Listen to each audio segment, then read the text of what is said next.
সভা সমাবেশে দুর্নীতির বিরুদ্ধে ঝড় তুলতেন তিনি।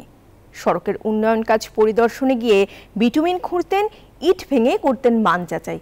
আবার এইসব ভিডিও সামাজিক যোগাযোগ মাধ্যমে ছড়িয়ে তার সততার বন্দনা করতেন তারই অনুসারীরা।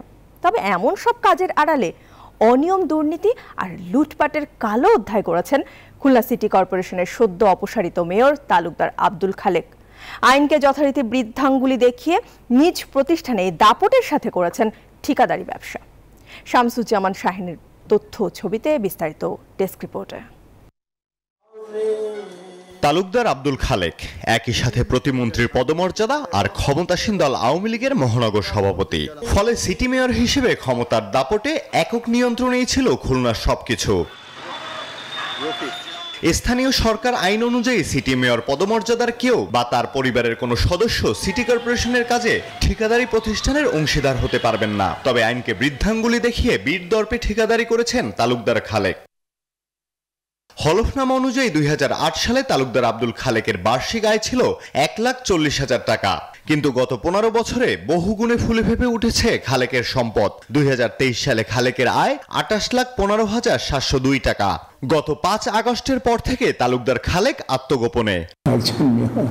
সে কিভাবে ঠিকাদারি করে এটা, তারপরে আমি সেই সেলিম ওকে ডাকলাম, ওকে ডেকে বললাম, বলে যে হ্যাঁ এটা ওনার কাজ। তার যে কথা এবং কাজ, এই দুটোর মধ্যে ফারাক বিস্তর। এনজিওর কিস্তি প্রথমবার বিকাশ পেমেন্ট করলেই 20 টাকা ইনস্ট্যান্ট ক্যাশব্যাক। নিয়োগ বাণিজ্য যোগ্যতা না থাকলেও অনুগতদের শীর্ষ পদে দায়িত্ব দেওয়ার অভিযোগ উঠেছে তালুকদার আব্দুল খালেকের বিরুদ্ধে। ঠিকাদারি সিন্ডিকেটে সিটি কর্পোরেশনের অধিকাংশ কাজই পেতেন তালুকদার আব্দুল খালেকের আস্থাভাজনরা। বিভিন্ন জায়গায় নিয়োগেও আমরা দেখেছি যে একেবারে বাছাই করে দলের লোক অথবা নির্দিষ্ট অঞ্চলের লোককেই চাকরি দেওয়া হয়েছে। তার তো নিয়ন্ত্রণী যে ঠিকাদার ছিল তারাই কিন্তু কাজগুলো পাইছে এবং তারাই করছে, অন্য ঠিকাদাররা কিন্তু সেখানে চান্স পায় না। এদিকে সিটি মেয়রের আস্থাভাজন হয় সময় মতো কাজ শেষ না করলেও ব্যবস্থা নেওয়া যায়নি। তবে এখন ক্ষমতার পালা বদলে সেই সব ঠিকাদারদের বিরুদ্ধে ব্যবস্থা নেওয়া হবে বলে জানিয়েছে নগর কর্তৃপক্ষ। আমরা ঠিকাদারকে চিঠি হয়তো আগামীকাল এবং রবিবারের ভিতরে আমরা চিঠি দিতে সক্ষম হব, সুকস করব।